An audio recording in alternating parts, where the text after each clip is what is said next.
Hey, folks, this is Rebel Rouse and Rich Bergeron. Ladies and gentlemen, it's the Tornado Titan Pentacal. And Frankie Contender with this crystal ball ready to go. All right, well, So we before we got on the air, we were talking, and it's our our host Rick's birthday this week. Rick, what are you now? Your favorite number, right? 47, 47 years old. And Yeah, it's a yeah, I number saw that. that I'm I like, got from a and Stephen I, King every book, time when I saw you post that today, my it always lucky number. reminded me when I was a freshman in high school and I signed up for the football team, and we were grabbing practice shirts. Didn't matter what number you got. And I remember that was the first jersey I ever wore was 47. Yeah. Well, I interviewed this one guy Um, for a totally different topic, like a Plan B justice thing outside of the fight site stuff. And he saw my name at one point and was like, there's a Bergeron who played for one of the teams around here, and he's from Philadelphia too. And I was like, "Oh, really?" And oh, really? the guy's number was 47. I was- Oh, wow. There's a lot of situations like that where I was like, "Wow, like that is just too not coincidence." It's just talk about psychic, Tom. Um, there was Mhm. the craziest story where it really came up, and it was like, "Oh man, like this number follows me." Was when I was at a newspaper doing daily stories, and I didn't even cover this area, but there was a call that came in. And this is like 200 miles from Boston up in New Hampshire. So they get this call that comes to me of suddenly where this guy had just given mouth to mouth to a camper that ended up dying of respiratory arrest up on the trail at this Oh, camp way up north in New Hampshire. And they're like, this guy just like saw this kid die and he's explaining it to me. And this is the first time I've ever had to deal with a death at the newspaper. I've been there like a year and a half. And I'm like, oh my God, like this is crazy. And I get all the notes down, and I start writing the story and everything like that. And so I end up calling the camp director and talking to him. And first of all, I find out the kid is from where I grew up, Dorchester, Massachusetts. He's a 13-year-old kid. And that was another one because when I picked my number 47, my friend was a big John Valentin fan of the Red Sox, who was number 13. And so he picked unlucky 13 as his lucky number around the same time. So it was a running thing with us. So I was like, oh wow, that's kind of crazy. And then I asked, like, one of the final questions I asked the camp director was like, how many kids are left at the camp now? And he's like 47. So I was like, whoa, whoa, that is crazy. Um, so and I never really had to cover a death again. That was it. I did have one story that kind of brushed on death because it was about a memorial ski race and the kid had already died. And that was weird too because I showed up to talk to the mother and I'm wearing, it was right after the Red Sox won the World Series. So I'm wearing a hoodie that says, the rain is over, REIGN, and the drought is over, let the rain begin, REIGN, I should say. So the mother immediately points to the shirt and she's like, I got my son, the person that the race is named after, who's dead now. She goes, I got my son that same shirt like 2 weeks before he died. So already I'm kind of wow. spooked, right? Like, whoa, this is crazy. So talked to her a little bit and then she's like, oh, I got to go watch my daughter in the race. She's in the memorial ski race too. So I go, oh, what number is she? 47. you know, Hmm. just weird, weird stuff. And being a Stephen King novel that I got it from, and the connections to death make it even like crazier. Unbelievable stuff. And then like just other things like the first big community I covered in Guilford, New Hampshire. The town address was 47 Cherry Valley Road, and the zip code was like 03247 or something like that. It's unbelievable. Hold on. Sorry about that. My alarm's going off. Okay, there we go. Sorry. So yeah, that was There goes again. and that was from a book called The Long Walk, where number 47 wins this crazy diabolical race. And Stephen King wrote it when he was in high school. And then he published it later under a pen name. I don't know what the experiment with the pen name was all about, but there's also a book he wrote called The Dark Half, where there's a pen name involved, and it's like you can tell some of it is autobiographical, but it's just like some crazy stuff. And he wrote that in high school. Um, and then that was part of the same series that produced The Running Man. You know, the one with Arnold Schwarzenegger, which is really nothing like the book. The book is very weird, but kind of on the same concept. Yeah, unreal stuff. Anyway, so that's 47. That's my year now. I consider it a lucky number, because it's always there. And We were joking, before we got on the air, the other day on Facebook. I'm like, oh, what should I put on Rich's Facebook page? I'm like, I'm going to put a Rocky Marciano GIF file on there. So I wanted to see, like, sometimes you'll type in GIF files, and you might get something that somebody custom made for a birthday. One I use a lot was, I don't know if you guys are familiar with a movie that came out in the early 80s with Rodney Dangerfield called Easy Money. It was him and Joe Pesci. And have you ever seen that? yeah, I have. Rodney Dangerfield's like the worst person in the world. He's a good family man, but he drinks, he smokes, he gambles, he does drugs, womanizes everything. And Joe Pesci's like his best buddy. And he gets a chance to get an inheritance, but he's got to clean up his act for a year. Well, there's a scene in the movie where they're getting a wedding cake, and they're walking out, and they're both carrying it. And these two old ladies are coming, and they knock him over like the bushes. And somebody made a GIF with those two wearing birthday hats. That's one of my favorite ones to use. But I said, now for Rich, I'm going to use something with Rocky Marciano. I said, let me type in Rocky Marciano birthday. And it could be like a picture of Rocky in his fighting pose wearing a birthday hat. I knew it was a long shot. So I started typing in Rocky Marciano. I put in like Rocky M, and it's a video, it's a file of Rocky hitting a speed bag that looked like it was more like a heavy bag size. Nice. And as I finished typing the name of Marciano, Rocky Marciano disappeared. And I'm not finding anything related to Rocky Marciano. The only thing I could find related to him at all was the barbershop scene from Coming to America. And it was like, get out of your goddamn mind. And then, or Joe Louis was Rocky 75 Marciano, years old. got day one. And then I had to go back and I got the one with the speed bag. But we were talking like any error in boxing, like you're always going to find criticism. You can take any fighter and you can nitpick him to no end. And so Rocky Marciano, it's always the thing that really, he was 49-0. Yeah, but he fought in a weak era. He beat everybody in his era.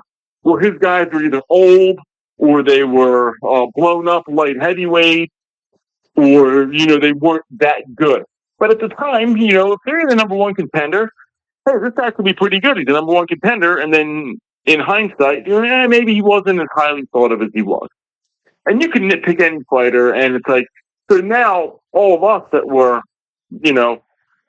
not around during that era, we can't say like what it was like to see it live. So was a guy like Roland Starza thought of as being, a guy that really could take Rocky's title because he gave him a tough fight the first time. Joe Louis was, 37 years old. 75 years old. He was still favored in that fight. And he was still the Brown Bomber. 75. Jersey Joe Walcott was, it was a title defense, and Jersey Joe was winning the first fight. R.C. Moore, most knockouts in history. So it's like, in hindsight, yeah. But at the time, maybe they were highly regarded. And the one I use, because I know the man personally, if you go back and you look at Lennox Lewis's career, Lennox Lewis had a very good career. Great career. He had a fight in 2000 against an undefeated challenger, and there were people that were picking the challenger to win. And that was Michael Grant. Michael Grant was 6'7". He was big. He was athletic. He was strong. Michael Grant got knocked out in 2 rounds. Lennox caught him early and jumped on him, and he finished the show. So now, hindsight, you'd be like, hey, Grant wasn't that good. He got beaten his next fight by Jameel McClain. He got beat by so-and-so later. Yeah, he wasn't that good, but at the time, he was the number one contender. He was undefeated, and he was considered a real threat. You take any fighter. Now, for me, a guy like Muhammad Ali is hindsight because I was born pretty much he was at the tail end of his career. But even if you look at his prime, you say, well, he had a controversial fight with Henry Cooper, with the glove being torn. He had a really close fight with Doug Jones, and they thought Jones could have got the decision. He had close fights with Kenny Norton. He could have lost all three of them. There's Sonny Liston with the liniment in the eyes in the first fight and the phantom punch in the second fight. So if you really nitpick Ali's career, it's like, oh, well, you have a lot of things you could really throw in his face. Yes. And you can do that with Floyd Mayweather. You can do that with Sugar Ray Leonard. You can do that with Manny Pacquiao. There's no perfect fighter, and there's no fighter that has. I was going to say, Tony, a better question. Who can't you do that about? Name one. I can't. You can. You can. But I do believe Rocky was the only one that ran from we all go back to Brockton to hindsight. You Providence look at a guy like Sugar Ray Robinson in that dress shoes. many people consider as the greatest fighter of all time. And, you look at him now and it's like, oh my God, look at how great his career was. Maybe back then there were things that were being said about him. Oh, he's fighting this, or he shouldn't have won that fight, or, he's fighting guys that are, not a great caliber. He's ducking this guy. We don't hear that now, but you might have heard that, back then. So it's hard to say. It's like, but no fighter, or a guy like Ray Robinson. Well, he had a great career, but he stuck around too long and he tarnished himself. Right. Well, one thing that I can always outnumbered. shoot back at anybody that doesn't give Rocky credit and Floyd did. is you just tell them, well, look at all the heavyweight champions that are considered greater than Rocky throughout history, and look at how much they weighed when they fought. Like, Rocky was a heavyweight fighting at like 189 sometimes. It's just unheard of today. You just don't see it because there's different divisions. But I'll tell you one thing, and a lot of this comes from just watching a lot of tape, from reading a lot. And Rich, I know you read a lot on Rocky. I know you were quoted in the one book. I know you studied his career, and then having the advantage of knowing somebody that trained next to him in Hank Sisco. Yeah. And one of the things about, you'll have fighters today that don't carry their power. You have a fighter that is, say, a middleweight, and he blows everybody out at middleweight. He moves up to super middleweight and then light heavyweight, and the power just doesn't come with him. He's against naturally bigger guys, and, the punches don't have as much of effect. Right. A guy like Rocky, if they would have put him on a program where if he was around today and he was about 210 pounds, his power would have carried because he had so much strength in his legs. And he was the epitome of putting his whole body into a punch. Oh, yeah. Look at the knockout over Jersey Joe Walker. That was a whole body punch. It only traveled 6 inches. It was all about the power came from his legs. He was like a pitcher that had like a strong lower body, and that power, that velocity came from the legs. So Rocky Marciano was 210 pounds. You're getting hit with 210 pounds, not 188 pounds. Yeah, one thing. And the effects would be, if not just as devastating, maybe more. One thing that helped him immensely, and it's not a transition you see too often, but he went from baseball to boxing. In baseball, I mean, you really appreciate how much baseball was part of his life when you go to the George's Cafe there in Brockton and see all the pictures of him playing baseball as a kid. And you just look at his hitting stance and you think immediately like the great hitters like Ted Williams and, just that natural stance and the way he swung the bat. Like there was so many pictures of just him swinging a bat. And there's a lot of talk about, well, he didn't make the big leagues, he couldn't because he was a catcher and couldn't get to throw to second base. That's the reason why he didn't really go to the big leagues. So, that really wasn't the big factor that made him great in boxing. What made him great in boxing was that torque that it requires to hit a home run. Yeah. That twist of the upper body and the legs pushed behind it. It all comes together just like boxing. But what he mastered was kind of a little bit of Charlie Goldman's ability to see that he had talent and use it properly, and also just his natural inclination to fight that way. But the crouch, like, is just so huge.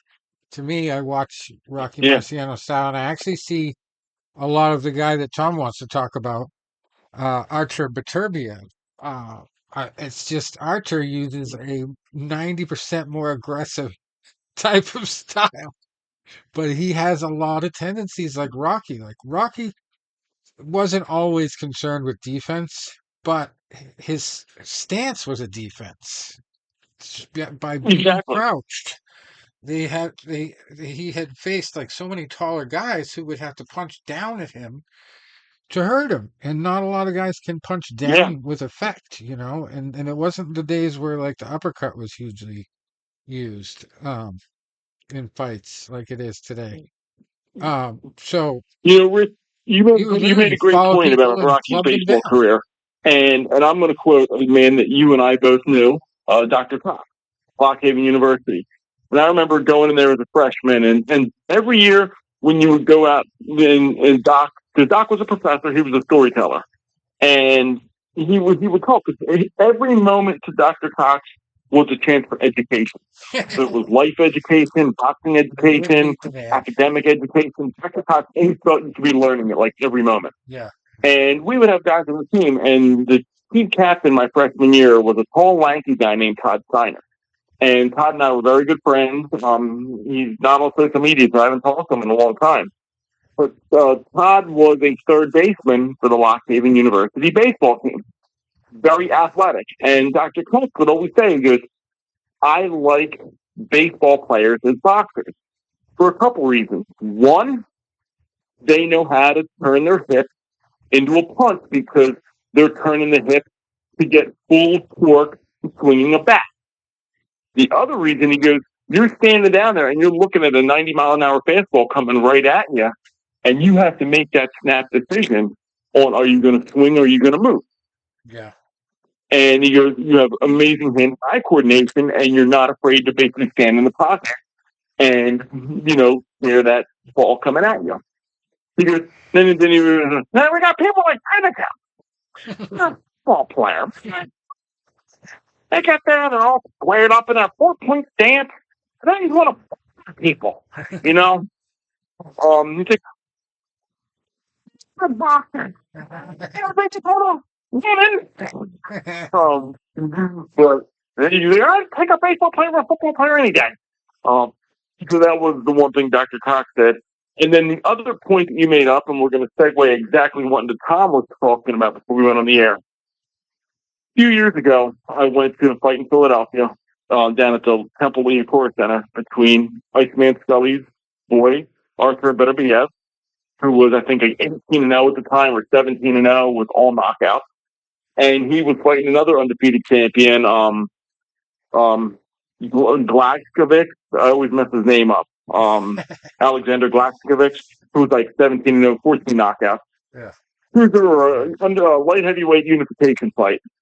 And you could see Beterbiev just smother him as that fight went on. And no matter where Glaxkovic went, Beterbiev was on top of him. And it was like almost you felt like he was suffocating him in that ring. And you could see the strength, the energy, sapping, as well as the confidence of Glaxkovic. And you could just see him every round just wilting under the pressure. And then finally, in the 9th or 10th round, the fight was over. And Beterbiev was, unified champion.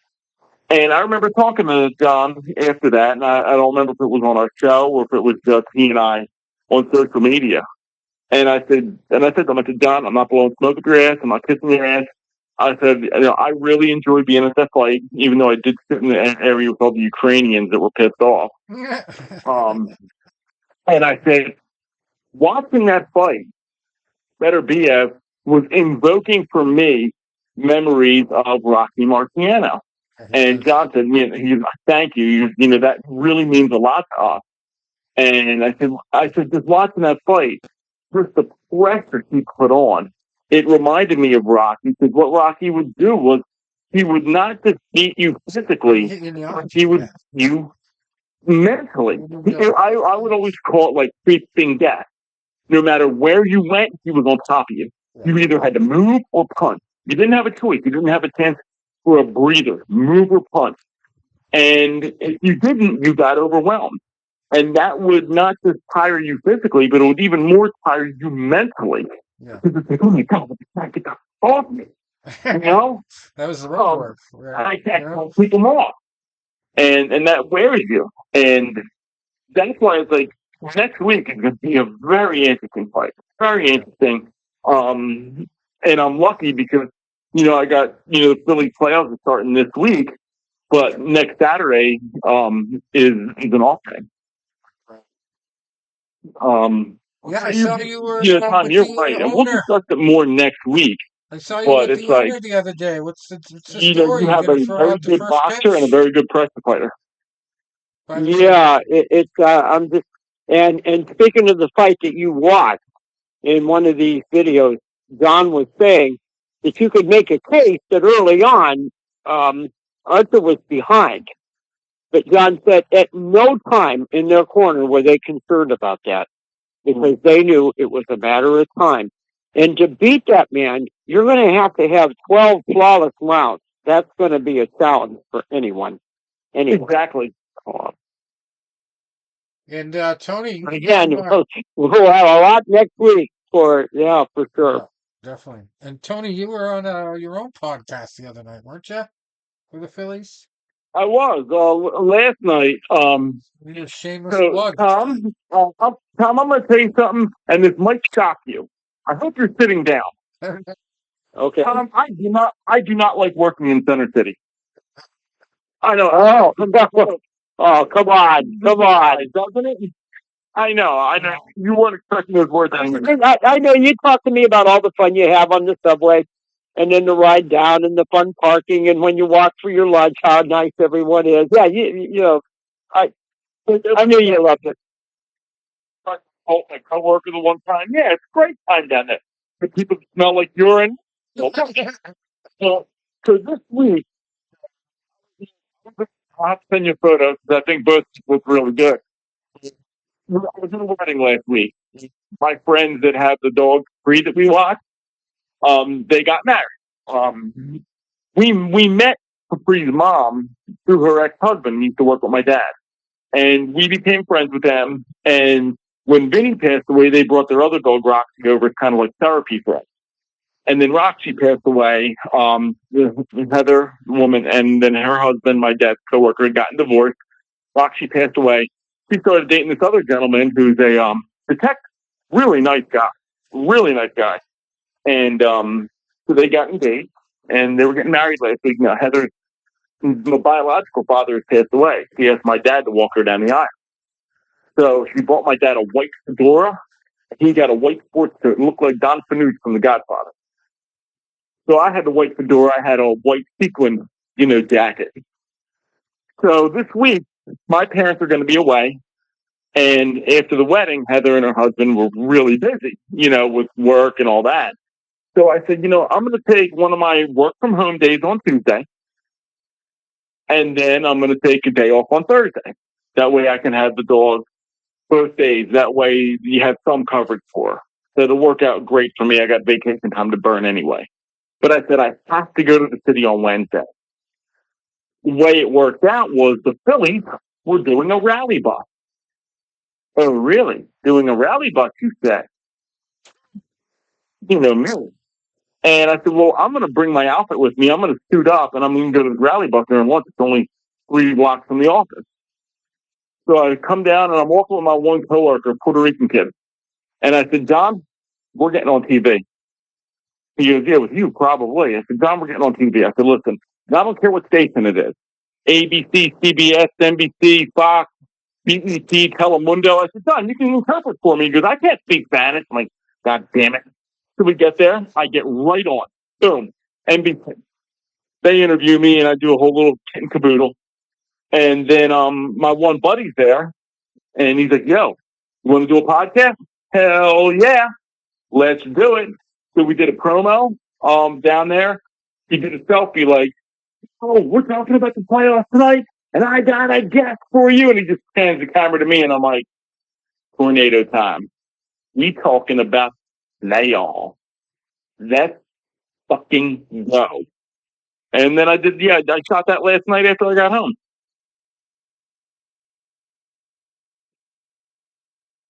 It may surprise you, but I've never met a camera I didn't like. Yeah. Well, we'll have to listen to it on there. I am currently now, I'm going to show you my broad range of education here. I am currently watching the 9th inning of the Mets and Milwaukee. The winner will face the Phillies in a best-of-5 series starting on Saturday. I want to go. This is a best-of-3 series tied 1-1. Whoever wins moves on. Do you want to play your division rival, the Mets, or do you want to play the Milwaukee Brewers? Brewers are technically the better team, but, the Mets are the hotter team right now. Mets have magic. And I'm saying, personally, the Mets, I'd rather play the Brewers for economic reasons. Someone goes, economic reasons? What the hell are you talking about? Well, Milwaukee's a lot further than New York is, right? So there's going to be tickets on StubHub and SeatGeek and all that. And all these New Yorkers are going to be trying to buy them up and come down. I don't want them in my area. So Milwaukee people will be less to travel. Supply and demand. There'll be more of a supply and not as much of a demand, so I can get a seat at a better price. If the New Yorkers are coming down, there's going to be more of a demand and less of a supply. Prices go up. I don't want that. Always thinking, Tom. Always thinking. Yes, sir.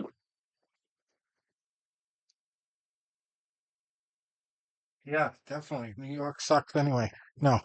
The New York team is very magical this year. Like you remember there was like this guy that got criticized for talking about how shitty the team was, and they threw him off the team. The Mets. The Mets were horrible at the beginning of the season at this time. Yeah, they were. They were terrible. And yeah, you're right. The guy was saying like, "Oh yeah, we suck. Yeah, we don't suck." And you're right. And then sometimes you get a cancer like that. You take that cancer out. It was unbelievable turnaround. That helps you overall. Guys are looser. Guys aren't like seeing like who's going to stab them in the back on their own team. Yeah.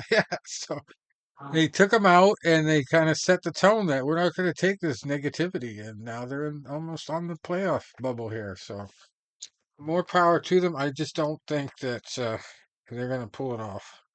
But we'll see. Well, let's hope not, Rich. I'm not going to since you said that. Because both you and I have issues with different New York teams. Your Red Sox with the Yankees, my Phillies with the Mets. Yeah, I get in trouble sometimes when I badmouth New York, and then I find out I'm talking to somebody from New York. Yeah. Well, don't try to talk Philly. At least not when I'm on the air. Yeah, no, I never do.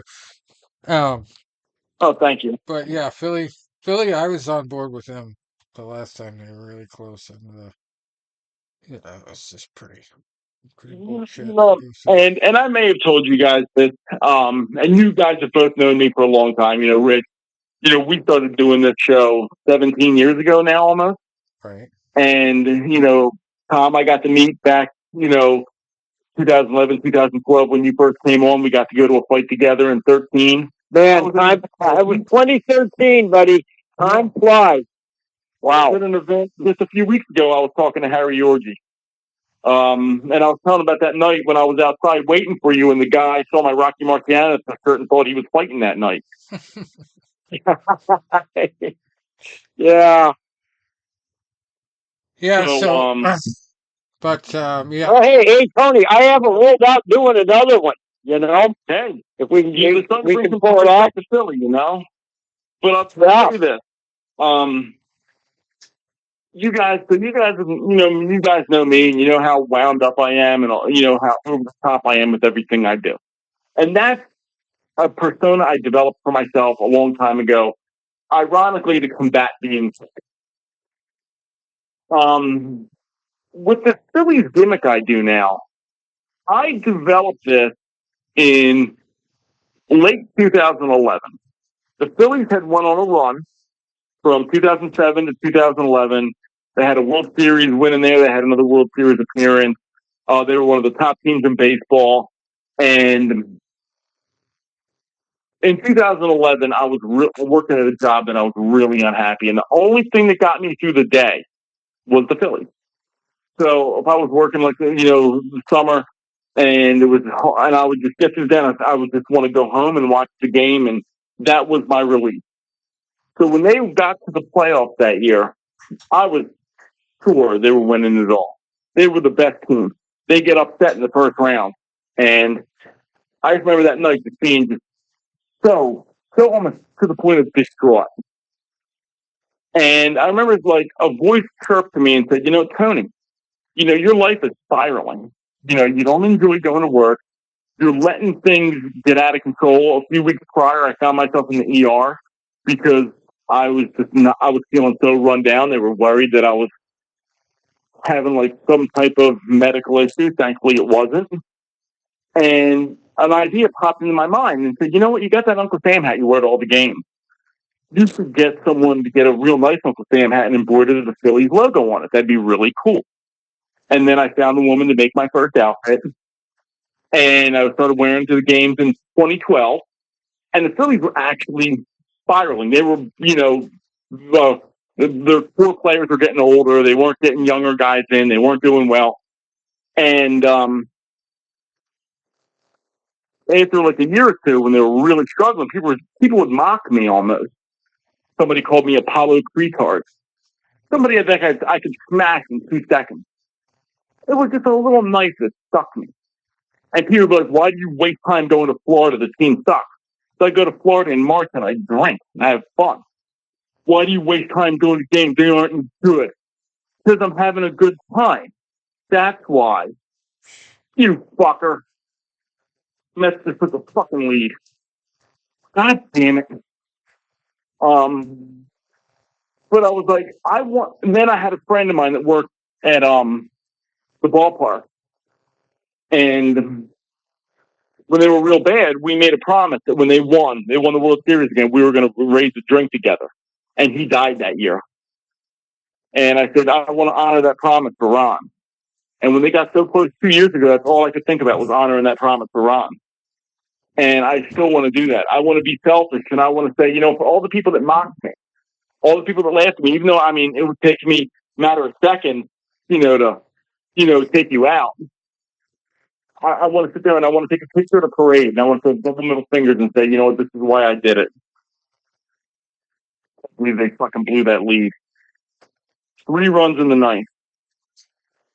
The Mets? Is that the Mets you're talking about? Yeah, fuck the Mets. They just took did? They scored 3 runs in the ninth. That's what I said, knock on wood.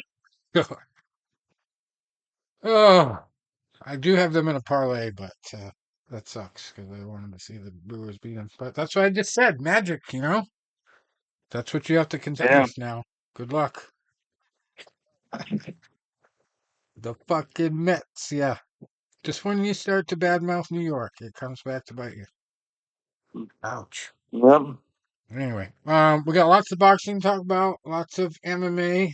I came very close to winning one good parlay last week, but it's required the Ludovic Klein fight to go under 2.5 rounds. He was the biggest favorite on the card, so that should have been a no-brainer, but I just should have taken the cash out. It would have been a $52 payout instead of $100 and something payout, but oh well, you live and you learn. But that was my closest I came. It was like a 5-fight parlay. This week I'm not really analyzing stuff too deeply because for once we have a card where I know everybody on it. I've seen everybody on it fight.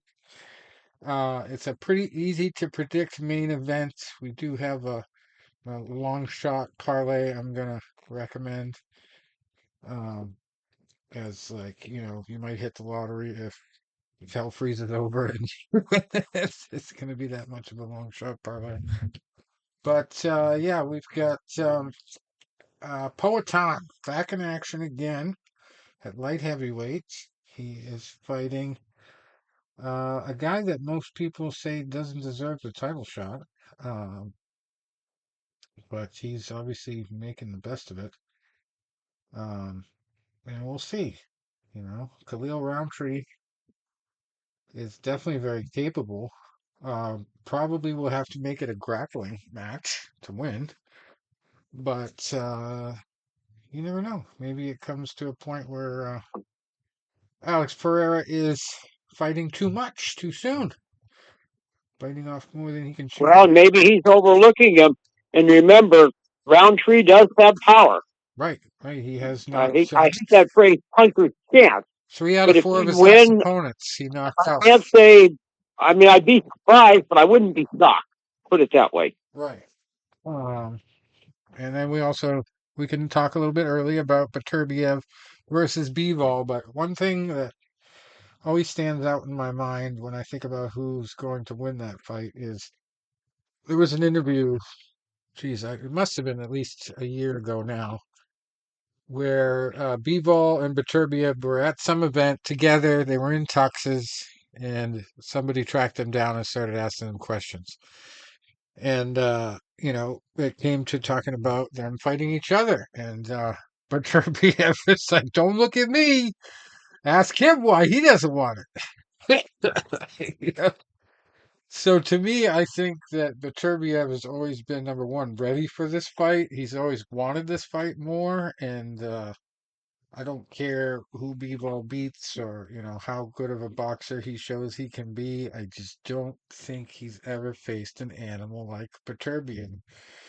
And Beterbiev Well, can be like technical too. John says, though, Rick, he said it's not that he wants Bivol in particular. He wants all four belts. Right. And Beterbiev's attitude is, hey, I have three, he has one, I need that. Yeah. Yeah.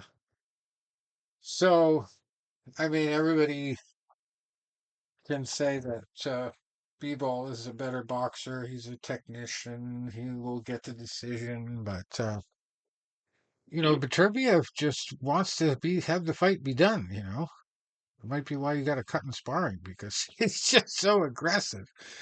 And I don't think Bivol has the kind of power to make him take steps back either. And that's one thing I noticed watching Beterbiev's last few fights. He rarely takes a step back. Like he's that aggressive type. Like he will push his opponent back into corners, into the ropes, and he'll rarely take a step back unless maybe he gets popped once and he's like, "Oh well, let me take a break before I throw my next punch." He might take a half a step back or stop advancing. But if you watch his fights, you'll be amazed at the percentage of time he is pressing forward, just not holding back, and just is amazing at just withering opponents, basically, making them shit their pants. Say, this guy's not going to stop. I just get him give in and hit the canvas. But anyway, yeah. And he's just so violently powerful with the speed and the power combination that he has.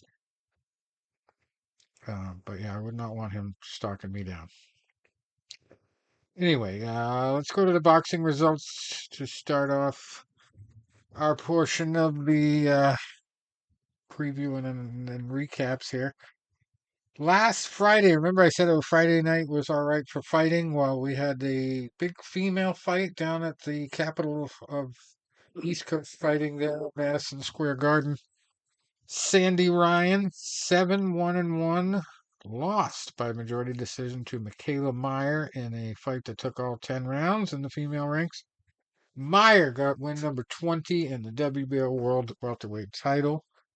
So there we go there. And then Bruce Carrington on the undercard stayed undefeated with win number 13 over Suleiman Segawa. Took his fifth loss to go with 17 wins and one draw, and that was for three obscure titles: North American Boxing Federation Featherweight, WBC Silver Featherweight, and the WBO Intercontinental Featherweight title. And our boy, Xander Zayas, got win number 20 with a majority decision win over Suleiman Segawa. No, that's Bruce Carrington. Sorry. Damian Sosa. I was going to say, I thought I just said that name. Damian Sosa, 25-3 now. That was for the North American Boxing Federation Super Welterweight title and the WBO NABO Super Welterweight title. A unanimous decision win for Xander. And our Elvis sighting of the week came at last Friday's fight card there in New York. Elvis Rodriguez, 16-1-1. Got 17, win number 17 over Kendo Castaneda. Falls to 21-7. That was a unanimous decision win. And the Alamo went down. Yomar Alamo, 22-3 now with one draw. Got beaten by Delonte Johnson in an earlier fight on this card in an 8-rounder. That was a unanimous decision win to improve Delonte Johnson to 14-0. And yeah, that was part of Friday night. We had to go to page 2 of results this week. After a slow week the week before. But Saturday, we had some fights worth talking about. Rhiannon Dixon over across the pond.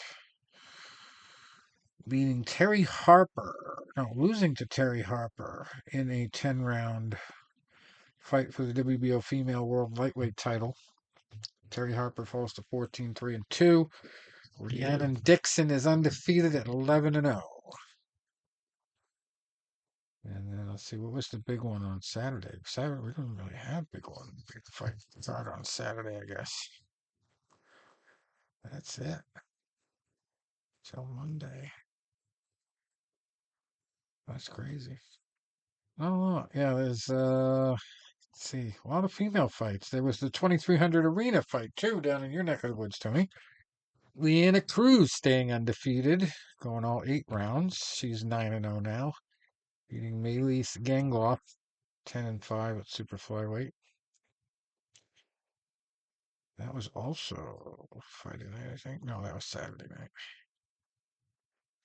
Rhiannon Dixon was Saturday night, too. Yeah, not a lot going on. Global Boxing Council World Super Middleweight title goes to Jürgen Doberstein, 31-5-1. Sounds like a Jewish Doberman pinscher. Doberstein, 31-5-1. Twaha Kisimu was the opponent there. Well, falls to 24-10 with one draw. Yeah, not really a lot of other stuff. We got to look forward this week. We're looking forward 2 weeks with this Beterbiev talk, but tomorrow night we have on ESPN Plus. We have some Australian fights worth talking about, including our Somebody's O's Got to Go fight of the week. This is going to be on Australia Fox if you're down under in Sydney. Zanabek Almkanuli. Definitely butchering that name, but he is number 4 at middleweight. 15-0, fighting Andrei Mikhailovich, who is 21-0 for the IBF World Middleweight title down there in Australia. So yeah, we'll have to follow that one. Also looking for win number 20. Like those other folks we talked about last week, we have Miyamoto this week looking for win number 20 in a female fight against Shannon O'Connell, 24-7-1. And Motu 19-0, so she is undefeated at featherweight. Let's see how that goes. Tomorrow night we also have a fight in Germany between what looks like a young, inexperienced guy and a guy with a bunch more fights. Rico Mueller, 32-5-1, fighting George Onyango, 10-2-1 at welterweight. Guess we might be able to call that the mismatch of the week. It doesn't sound good for Onyango. That's a lot of experience deficit to overcome. The ranking's not too far apart. Rico is ranked number 147, and there's 47 again. George Onyango is number 170. Not too bad in that, but Anyway, there's a WBF title on the line. I don't even know where it is. St. Julian's, wherever that is. Muhammad Wasim, 12-2, fighting Sabilo Sabekulu, 7-0. That's on Friday. And we got fights down in Cancun, Mexico. Celix Castro Olivares, 17-0, fighting Kakari Kani Mansilla, 17-3 at Super Bantamweight. And Quintana Roo. And then we have ESPN from Niagara Falls. A fight, and again, headlined by a female fight. Seems like there's like overload of female fights these last couple weeks. I don't know what the deal is, but I think you guys can see it too. They're all over the schedule. So, but Makaya Krebs 8-0 fighting Myerlin Riva 17-5-3 at Super Bantamweight. No title, but it's an 8-rounder, 2-minute rounds. And then in the zone on Friday, with Quentin Randall 14-2 with one draw fighting Janelson Figueroa Boca Chica, who is a Chica with a 17-2-1 record. Quentin. Oh no, that's not a female fight. That's a male fight. Sorry. He is not a Chica. Janelson Figueroa. All right, that's a welterweight fight. And then we're getting into Saturday. We got the South American Bantamweight title up for grabs. In another female fight, Florencia Aylin Juarez, 12-1, and Marianela Soledad Ramirez, 13-8-2 at bantamweight. Looks like that one's in Argentina. And then we got a Saturday fight in Tokyo. Subaru is fighting in Japan. Subaru Murata, 7-0, fighting Kaito Yamasaki, 9-0. So another somebody's always got to go. This one for a belt, the WBO Asia Pacific Super Bantamweight title, which is vacant. And a great guy, and another great name for an Italian guy, Tony. And another somebody's always got to go fight. We got Ibrahim Mafia. He is 10-0-1. Enoch Tete, who is 11-0-1. 10-0-1 versus 11-0-1. And then another guy with a weird name, Said Chino. Said Chino. Chino. Said Chino is 22-12-2, fighting Lusanda Komanisi, 27-8 for the IBA Intercontinental Lightweight title, which is vacant. Yeah, some weird names there. And we got some impressive fights in Liverpool this weekend. Nick Ball, 20-0-1, fighting Ronnie Rios, who's 34-4 at featherweight. And then Henry Turner, 13-0, fighting Jack Rafferty, 23-0, for some British titles and the WBC International Silver Super Lightweight title. But yeah, it's number 94 versus number 46 at Super Lightweight. But yeah, that's another somebody who's always got to go there. Sunday from Bangkok, Thailand, we got Angelina Lucas, 10-1, fighting Deborah Anahi Lopez, 21-2-1 at Super Flyweight for the IBO World Super Flyweight female title. Go figure. Another female fight to end it. Schedule. Crazy stuff.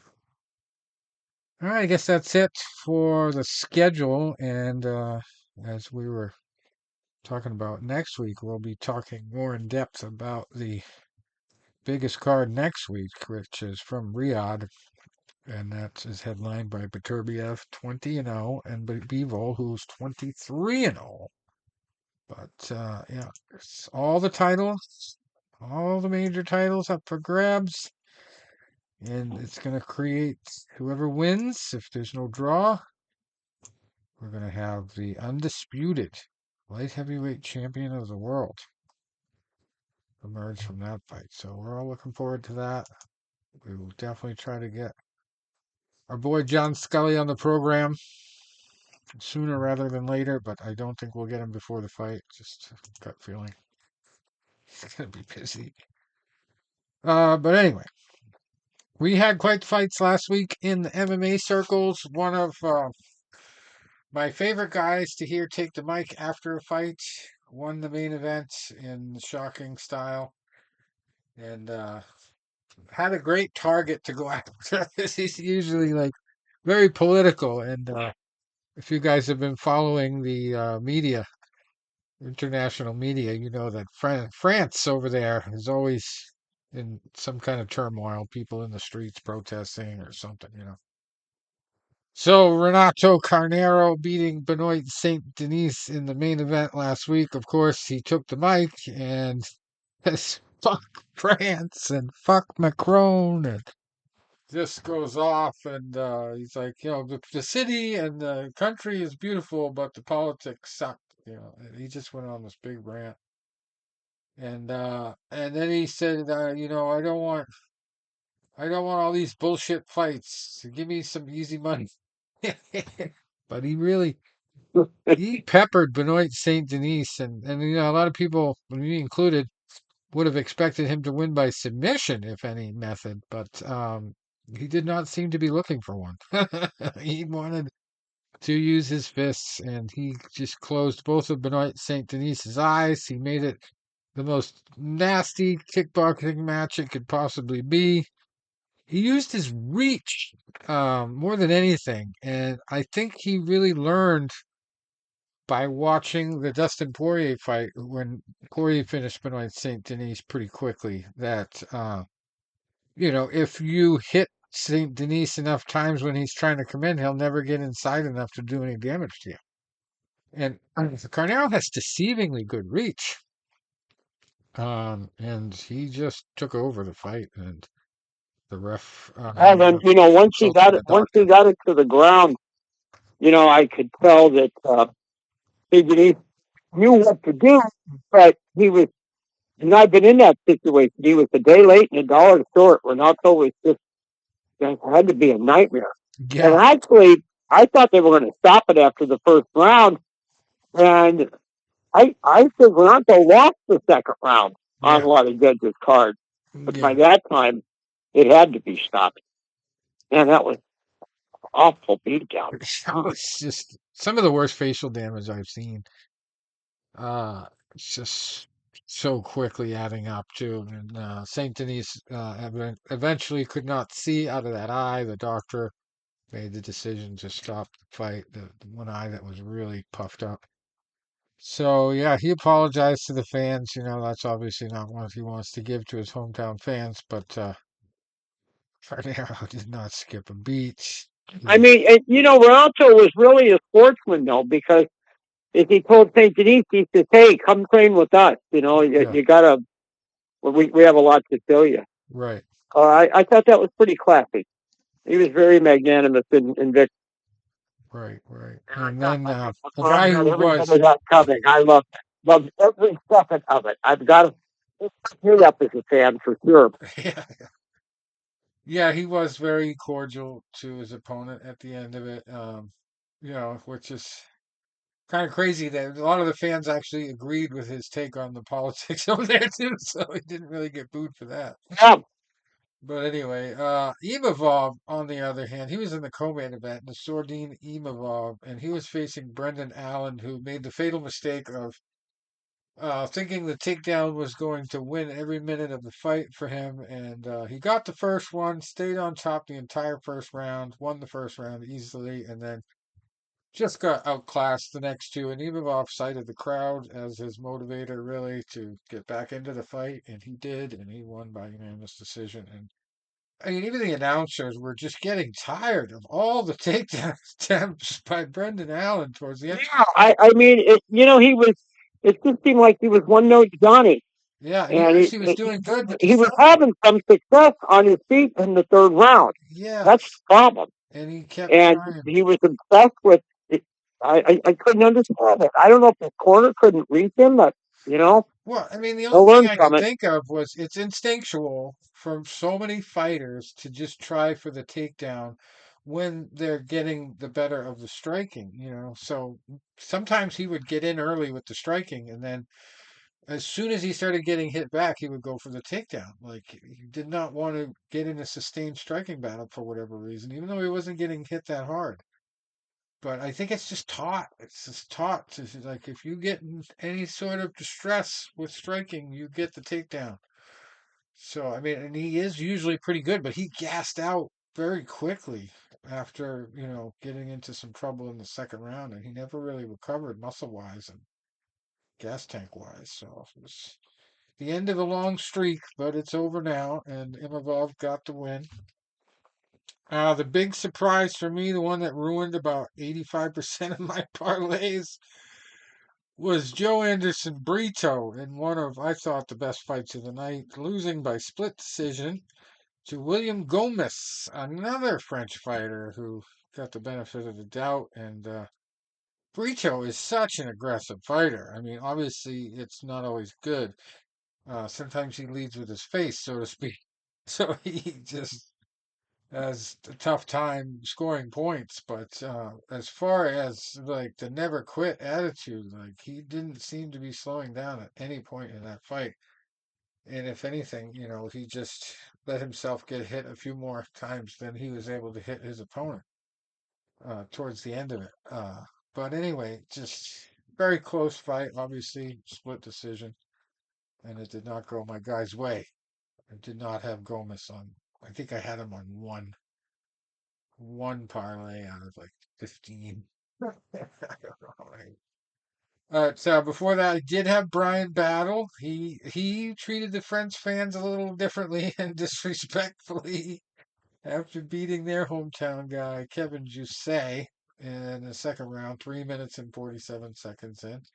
He gave the old double finger salute to the entire crowd.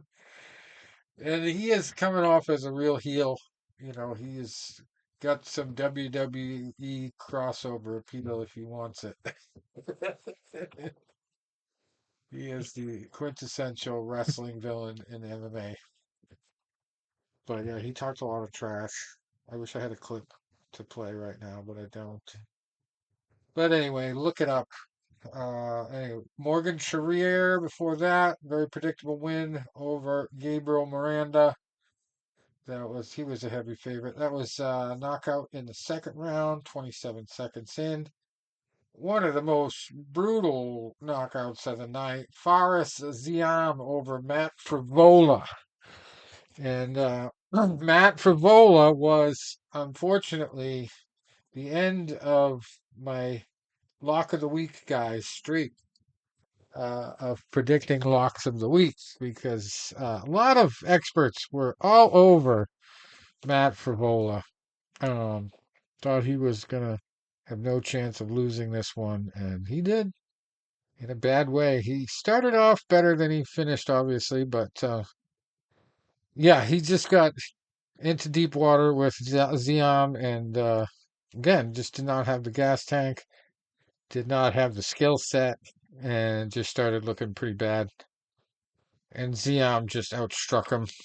Ended up coming up with this vicious knee 2 minutes and 59 seconds into the third round. So just over that over 2.5 rounds bet would have got you a win for, I mean, but either guy you picked, but Faris CM, if you picked him, he was the late underdog. Early on, he was the favorite, but he became a late underdog because of all the money coming in on Frivola.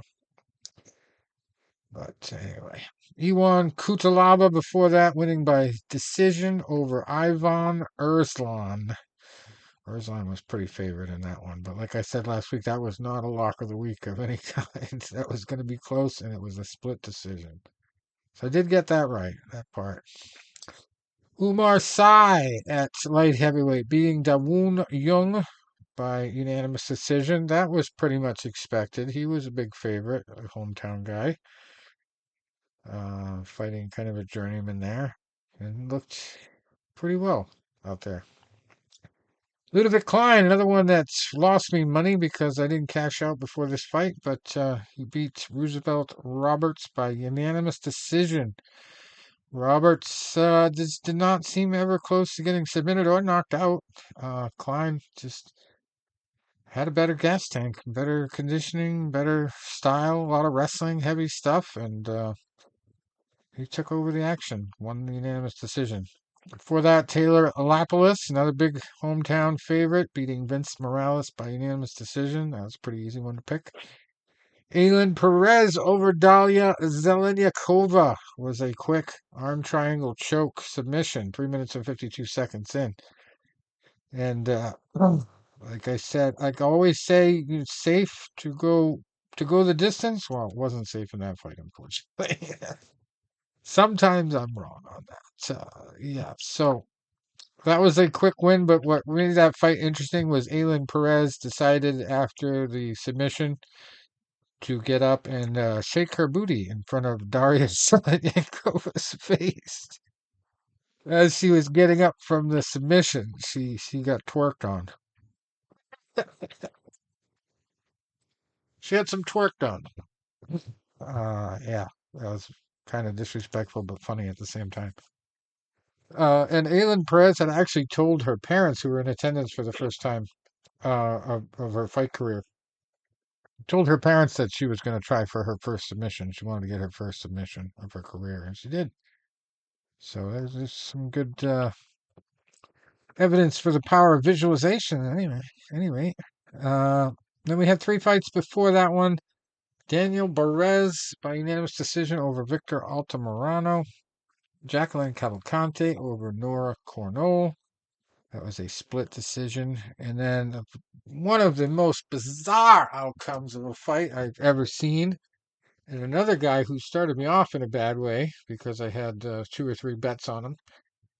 Bolaji Oki, very heavy favorite to win over Chris Duncan. And Duncan came into enemy territory and ended up getting what they call a technical submission by guillotine choke, 3 minutes and 34 seconds into the fight. And I don't know if you've ever seen this, Tom, but Duncan ended up on the bottom, and he kind of got a weird guillotine choke on Oki.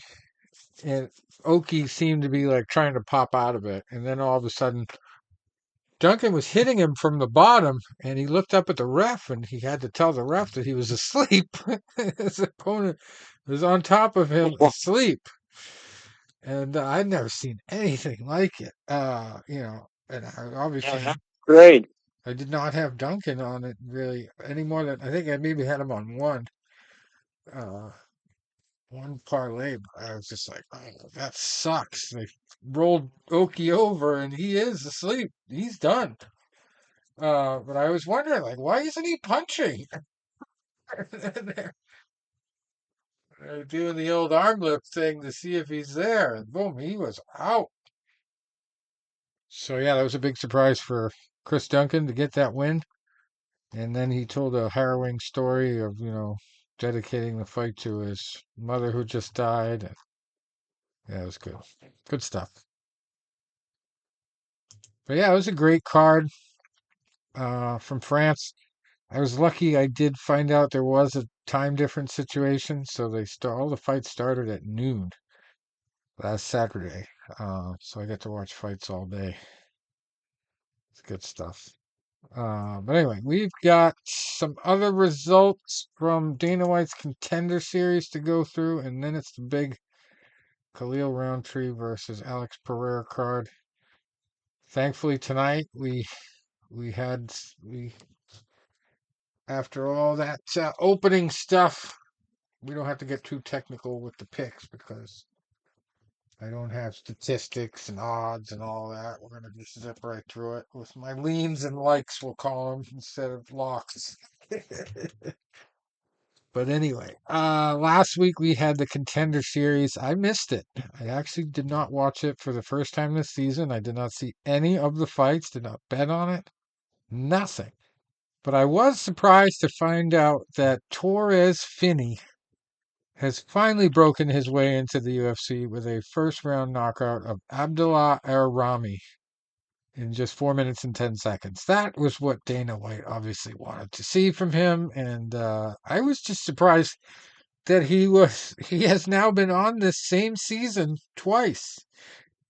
And he was his first two times rejected, and now the third time's the charm, just like the old saying.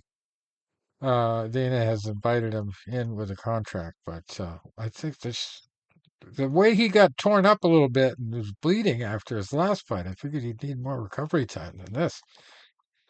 But he obviously learned his lesson. Dana doesn't want to see boring wrestling and decisions. He needs finishes, which is an interesting message to send with this series, but he's sending it. So anyway, the main event on my birthday that night was Dayar Zergoze against Bartosz Zwick. Probably butchering both of those names. But the undefeated guy stayed undefeated. He moves to 11-0. That was Dayar Zergoze. And it was a knockout in the second round, 3 minutes and 32 seconds in, from head kick and punches. There was only one decision all night. And that was the third fight of the night. David Martinez over Xavier Franklin. That was a unanimous decision at bantamweight. We also had a submission by Anaconda choke in the second, 2 minutes and 38 seconds. That was Alberto Montes over Carlos Calderon at featherweight. And Torrez was at the middleweight limit there with Abdallah Rami. Got the knockout in the first. Jacoby Smith in the first fight of the night, knocking out Christian Savoy at welterweight. That was a TKO from elbows in the second, 2 minutes and 55 seconds. That would have been a great 2-2-2 bet. If you bet the main event, second round knockout, the fourth fight, second round submission, and the first fight, second round knockout. So that would have been a great parlay, positive-wise. But no, I stayed away from that one. Accidentally, really, because I was distracted by my birthday. But anyway, we have Khalil Rountree against Alex Pereira this weekend. Saturday night, back to normal hours of 10 p.m. Eastern for the main event, which I kind of hate because you don't end up seeing the main event until after midnight. But hey, it is what it is. It's a good fight. Light heavyweights. Alex Pereira against Khalil Rountree. He has notched a bunch of knockouts in his last few fights, but I just think he's going to have to make this a grappling match to win against Alex Pereira. And Pereira, the only thing I see making this fight difficult for him is that he's just fighting at a ridiculously fast pace. He's having no downtime and just going right on to the next one.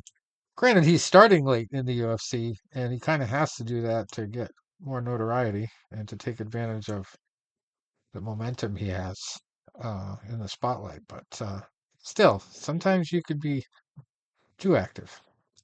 That's the only thing I worry about, but I don't think it's going to hurt him. I think Pereira's going to get the knockouts within the first two rounds. I don't even think it's going to go third, fourth round. But he's capable of And that too. remember, Roundtree is not a grappler, Right. so he's going to have to take his chances on his feet. Yeah, I thought it was funny too. Daniel Cormier, who was in a clip I just saw before the show, and he came in to talk to Alex Pereira, and he immediately went for a single leg takedown. He just wanted to see if Alex could defend it, and he was able to. And then Daniel Cormier had to say, "No knees, no knees." So that might be his defense against those takedown attempts, his knees up the middle. So I would be wary to vote for Khalil Rountree in any capacity to win this fight. I'm not even going to put it in my long shot parlay because I got that saved for another heavyweight fight. But anyway, we have a unique situation here where female husband and wife here team are fighting on the same card. Raquel Pennington is in the co-main event, and her girlfriend, the Tiny Tornado, Tisha Pennington, is in the third fight of the night. I have seen them coach each other, so I think this is going to be weird since they're also fighting on the same night. I wonder if that's a first for the UFC. Um, I don't think I've ever heard of them before after they've been married, being on the same card together. But they are here. Raquel Pennington in the co-main event. She's 16-8, fighting Juliana Pena. She's 11-5 at bantamweight. And I already actually have two parlays put together, and this one of them has the underdogs, Pena and Esparza. So the husband, I shouldn't call it husband and wife, the wifey team, because there's two females. I'm betting for them and I'm betting against them on two different parlays, just in case. But I do like Pena's chances. I just don't like her activity. Is on the other hand, unlike Alex, she's not busy enough. She's been out of action, and she's only fought a few times in the last couple years.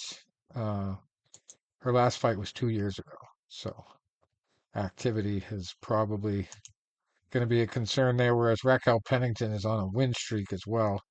They have kind of lost to the same people over the years, but really top names, so that kind of makes it look interesting on paper. But I really think Pennington is going to be in a better opportunity to win this one just because of her activity, and she's fought recently and competed very well.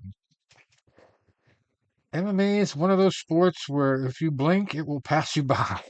So I favor the more active, tough girl. She does have a few more losses, Pennington, but yeah, Pena, I just don't know if she's got the skill. If she wins, I think it would be by like a surprise submission. I think she does have good submission game.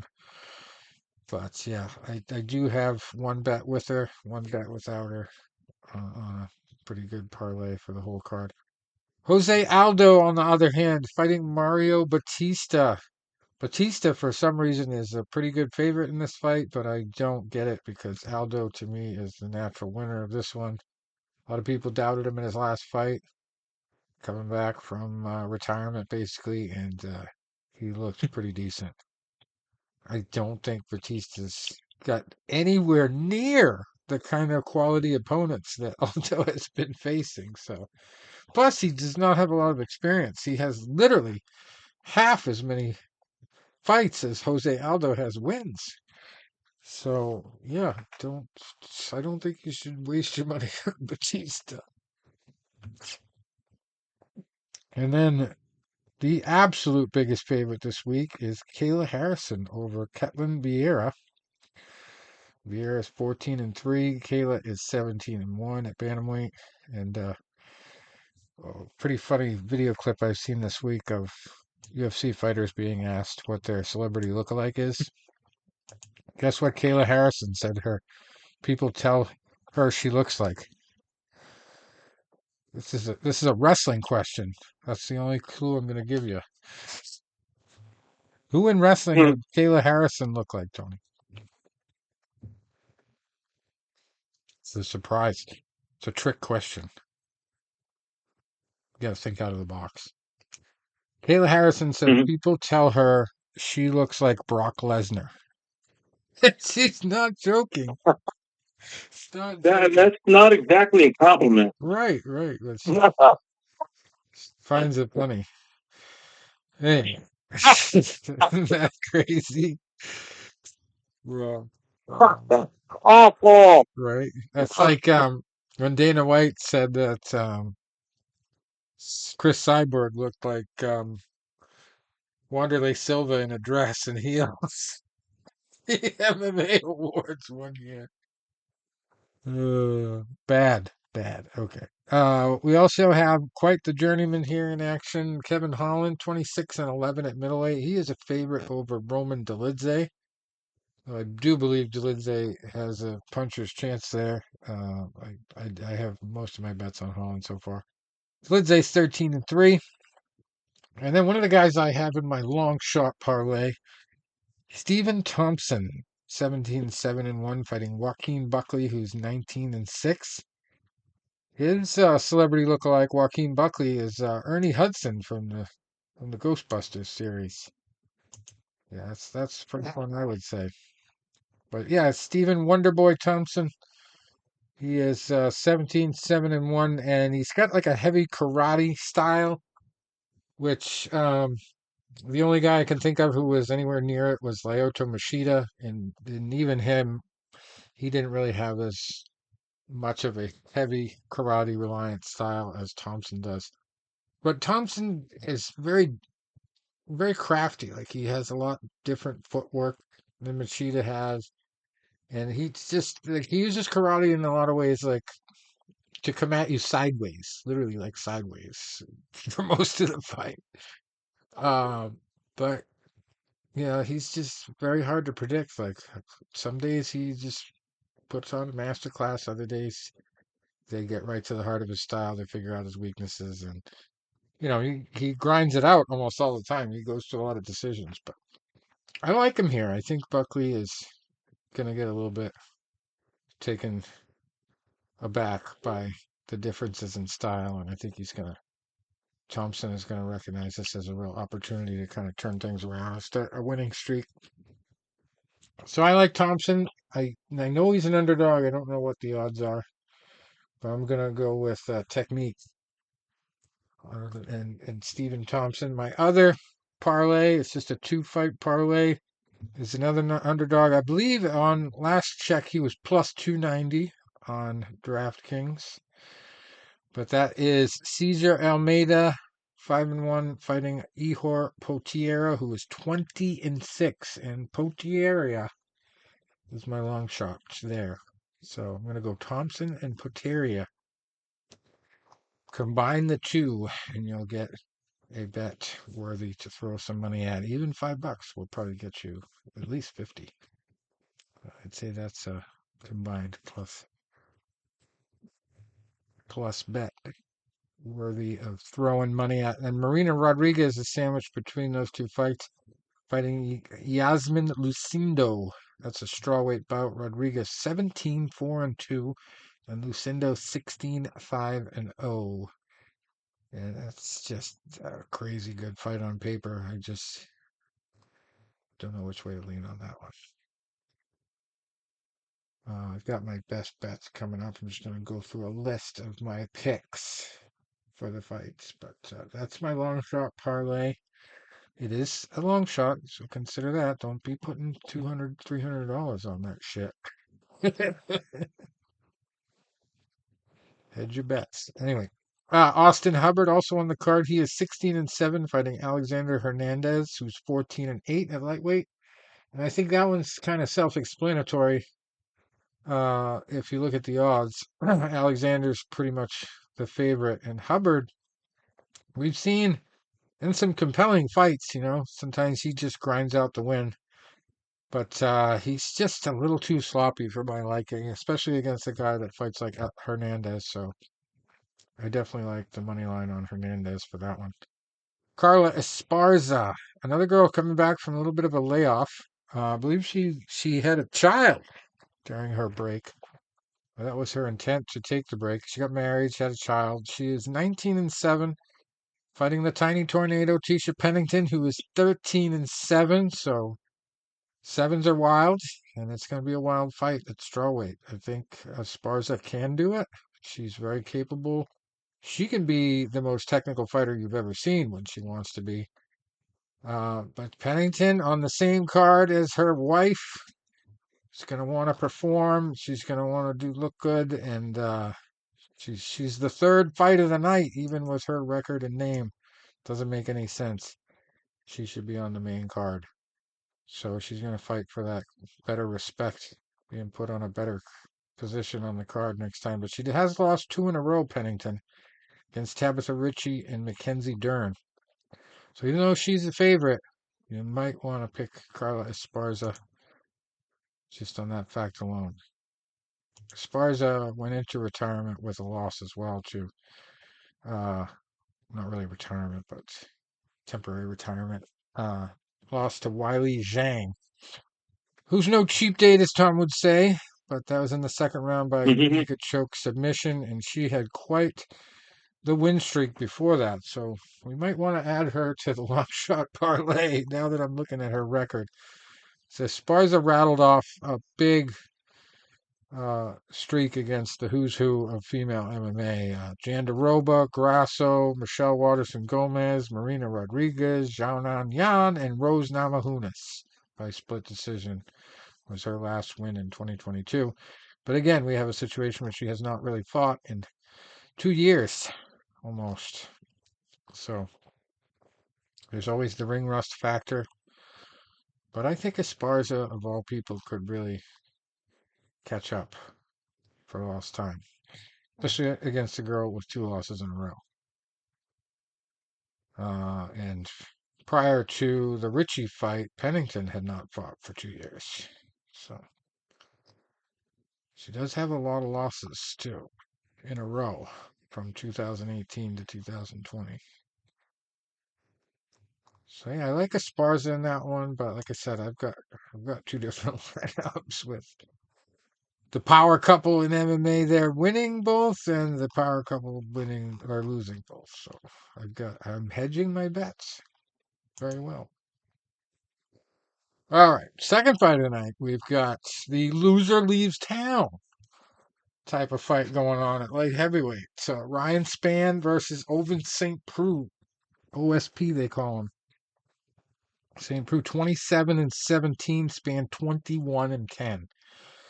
And these guys are not only guys who have been around forever, and they fought the who's who of MMA in the past, but they've also somehow been able to stay in the UFC despite just up and down careers. Lose a few, win a few. It's just like they just keep them around. They're useful. They're useful fighters, but they're not really ever going to be in a position to go for a title shot, either one of these guys, ever again.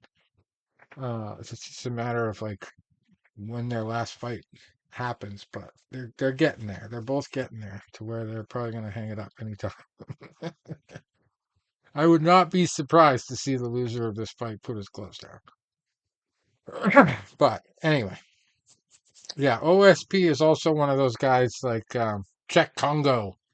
And I'm always criticizing for being jacked and muscular, but not matching it up with their fighting style. So, yeah. I think Ryan Spann is the guy to go with on this one. I think he is the favorite, but that's a light heavyweight bout, second fight of the night. And then we got another guy that keeps coming out of retirement, Court McGee, 21-13 against Tim Means, who's 33-16-1. That's another type of journeyman fight too. And leading off the night at welterweight, that should be a pretty decent fight. McGee looked pretty terrible in his first fight off the long layoff, but last time out he looked a lot better. He looked like he had gotten the memo that he needed a little bit better cardio, but still ended up losing by unanimous decision.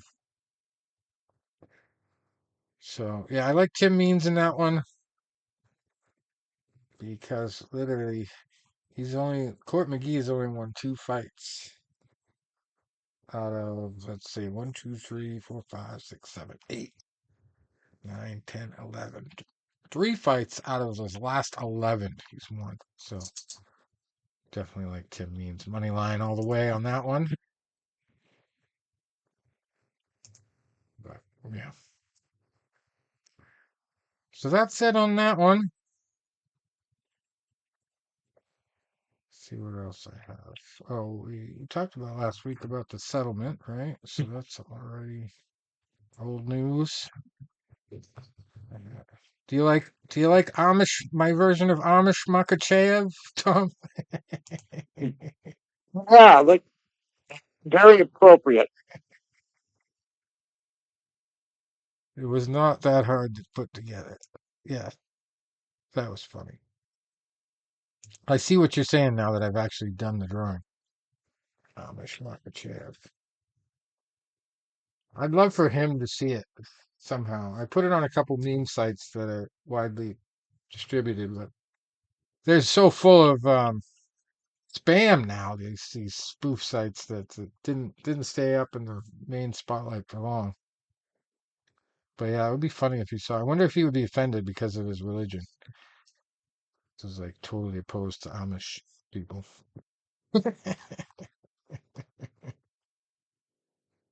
I don't know. It's kind of close though. There's a lot of restrictions in both Islam and Amish life.